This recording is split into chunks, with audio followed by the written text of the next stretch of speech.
Obviously, it appears that you're targeting reinforcements in the forward line and in the back line. So Alexander Isak and Mark Gay, what can you tell us at the situations regarding potential for them to at least become Liverpool players before the deadline? What I can tell you is not a lot. And if someone else is going to ask that question, it's going to be the same answer. So, as I've said so many times, and it's been shown on Friday as well, I could even impact the game Friday with the players we had on the bench. Federico came in, scored a goal. So it would be much nicer for us to talk about the players we have and for me. But I can also understand that you have to ask this question, but your superior probably told you, and I know what his answer is going to be. I told my superior. Oh, you? Okay. Or are you? At the same time, what are you expecting going to Newcastle? Because obviously a lot of things have been said off the pitch, so that could potentially add to the atmosphere as well as maybe even Newcastle's motivation. Yeah. Nothing to do with anything that's in the media a lot, but I think if you go to Newcastle, you know what to expect. We've played them 3 times last season, and twice their intensity levels were above ours. So in the away game, especially first 60 minutes, they were so intense. They were fully deserved, had the lead, and in the League Cup final they were more intense than us as well. So I don't think they need anything to add for them being intense if they play at St James's Park. It is, huh? Yeah, they play at St James's Park. So yeah, it's apart from the intensity, it's a very good team. They have also a team that can make it a fight, if you want to call it like this. They have players for this, but they also have players that are so comfortable on the ball. So one of the best teams in the league, and one of the most difficult away games that you can have in a season, especially, as you say it here, under the lights. Yeah, under the lights. So yeah. And what difference can Ryan Gravenberch coming back make to your overall solidity? I think a lot. At least if he's the same player as he was last season, that could help us a lot. If you just simply look at the second goal we conceded, they could just go from one side, from the 18-yard box to the other side, without being attacked, which was smart because Virgil and Ibu needed to go back because it was a 4-versus-2 situation. But I think if you look back at last season and everything, single time he played, Ryan would have been in that position, and for him not being there, and us playing with very good players but very attacking-minded players, that, for example, hurt us in that goal, and that wasn't the first time where we lacked a player in that position in the counter-attack for the other team. So, normally, if he brings his normal level, it would definitely help us to have him back again. Just a word on the fitness of the squad. Is there any news about Frimpong and Bradley's fitness? Yeah, Connor trained for a few minutes with us today for the first time, and medical team was completely right about Jeremy to tell me that I had to take him off because he's out till the end of the international break, and that happened in the game. So I think I got criticized a bit by taking him off, didn't I? Yeah. And I've already said immediately after the game, this had nothing to do with how we played, but that we felt that he had an issue in his hamstring. And with we, I don't mean me, but the medical staff, and they were completely right. So good call to take him off, otherwise he would have maybe been out for longer, and we expect to have him back after the international break. And the most sort of recent signing, Giovanni, how's he looked in training, and when do you think he could be involved in something? No, he's a good-looking guy, so as most Italians.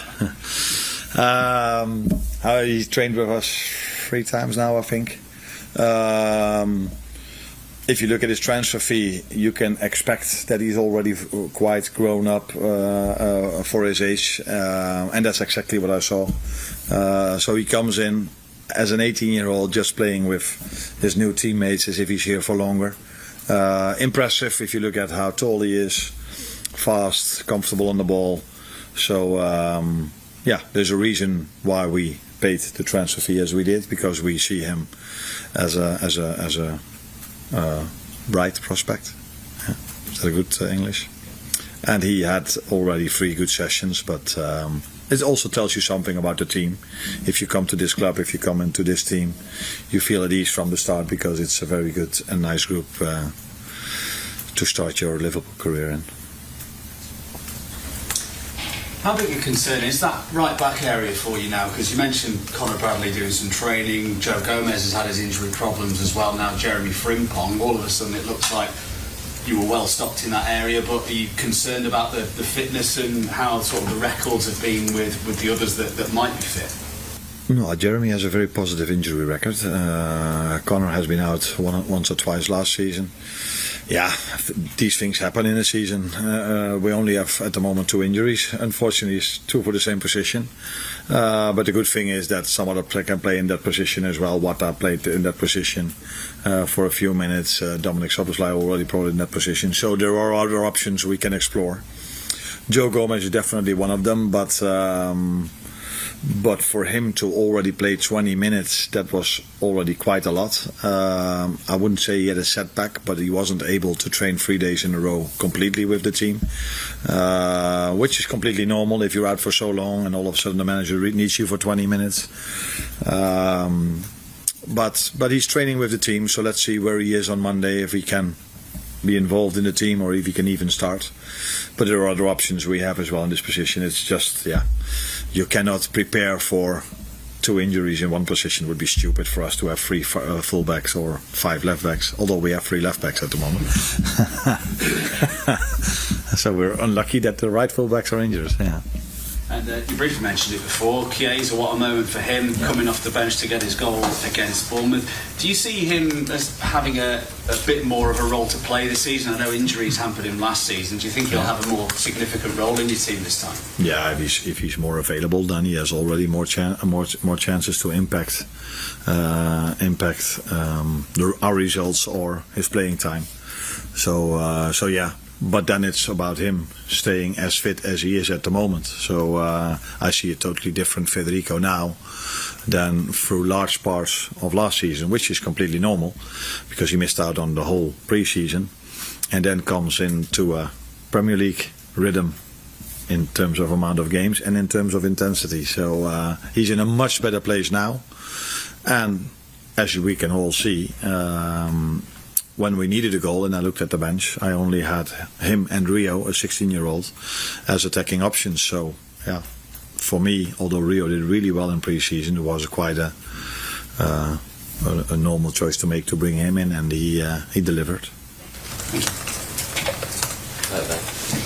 You obviously don't want to talk about specifics in terms of players coming in, but you mentioned maybe that lack of options in terms of attacking players coming on. Is it going to be a busy couple of weeks in terms of adding to your squad depth before the window closes?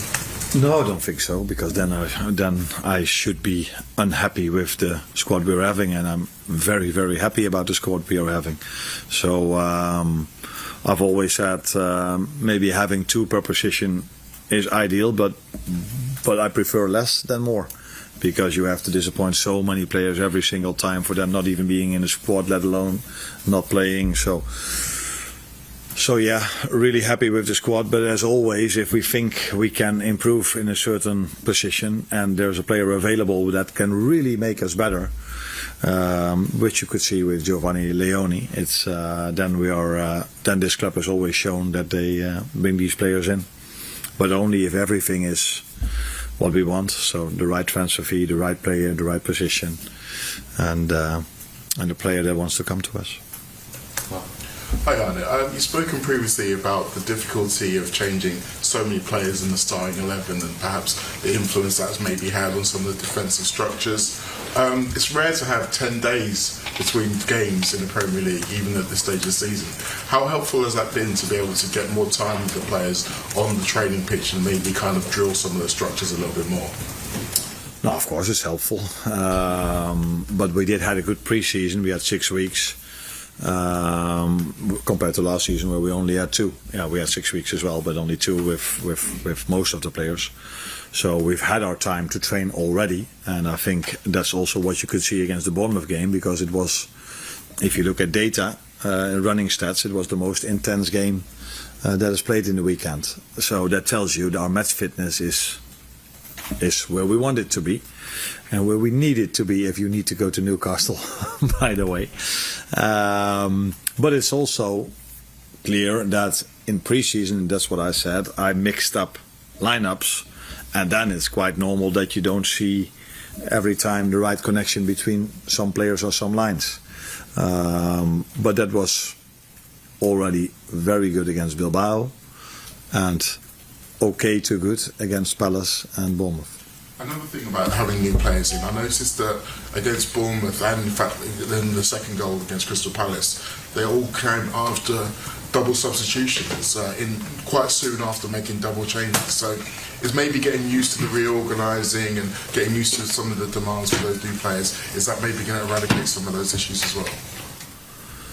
Now, most changes I've made in a game are due to match fitness, and players were not available in the whole pre-season. So Hugo Ekitike, for example, that I took off twice, needs to make a step from Bundesliga to Premier League, and missed out a part of pre-season. So, and you want to keep him fit for the upcoming games, weeks, months as well. It's the same with McAllister, who was not able to start, in my opinion, yet against Palace. But I think he needed playing time. It's the same why I started him against Bournemouth. Was he already on the top of his level? No. But to get there, he needs playing time. So I had to take him off. Now, I just spoke about Jeremy, who comes from a different league. And so, yeah, you need to take this into account, although that's sometimes difficult for a fan or a pundit, because they're like, you need to win this game. Yeah, we need to win this game, but we need to keep them fit for the rest of the season as well. And we do have players on the bench that are equal to the ones that start. So then you need to use your squad. So I see it as a coincidence that we've conceded our goals after the substitutions. But time will tell if I'm right or wrong. But on the other hand, we also scored a goal after a substitution. 2, by the way, from Federico and Mo. Last one for Carl. Hi Arne. You've spoken about Newcastle and how difficult the atmosphere will be there, but as a club they've got a few issues at the moment in terms of, they haven't got the transfers they probably wanted, their star striker is missing. Does that make it easier for you in a way to go there, knowing that they've got a club with troubles? No, I don't think they're a club of troubles. They had a very good start of the season against Villa. Good game for them. I think they were able to get more out of the game than the 1 point they got. So it's not only difficult, or it's mainly difficult because of the players they are having there, not only because of the fans. But the atmosphere is great, like it is at Anfield. So we are used to a certain environment. But St James's Park is, if I just remember last season, when it was in an evening game, by the way, as well, the atmosphere was amazing, and it will be the same. But why is the atmosphere amazing? Because the players can perform. They can add to the atmosphere by being as intense as they were, bringing the quality as they brought in that game. So that's going to be the challenge. The challenge is of course also playing in a stadium where the fans will be there for the home team. And that always helps. Every home team, I can tell you about us. So the last 15 to 20 minutes at Anfield, it wasn't a coincidence that we scored twice, because the fans helped us in that moment of time. But if you only have fans and you don't have the players, then you can forget it. So the main thing we have to be ready for are their midfielders, their last line, their free forwards. And although I assume, I'm not sure, but I assume Isak is not playing, from what I read in the media. But they still have Anthony Gordon as a 9. They still have Elanga as a left winger, right winger, and Barnes from the left. And then Jacob Murphy isn't even playing, who was very good against us twice last season. So this is the Premier League. We all have a lot of options, and Newcastle have them as well. It's fine for me then. You won your first game 4-2. It was a great night. Were you surprised by some of the criticism you got after that game? Did I? What was the criticism? Just in terms of, sort of maybe the way your side approached it. There was people saying you're too open, you're more open than last season, or is that just the high bar that you set, that the team has set for itself as champions? Of course, that has something to do with the bar we set, and I agree. We were at moments too open. First goal was, I think, mainly unlucky that we lost the ball in a position we shouldn't lose it, and then we were 3 against 3, which is normally not a problem, but we had a disadvantage to our opponents, Ibu and Robbo. Second goal is definitely being too open. So if all your 3 midfielders are inside the box, well, we're just talking about Ryan, that's too open.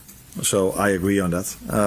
But also the reason why we scored the 3-2, that was one of our midfielders, Curtis Jones, arrived in the box, who made it difficult for the goalkeeper. Ball fell to Federico. So it's also who we are, but we need to find the right balance by not being too open. But that balance will be better with Ryan.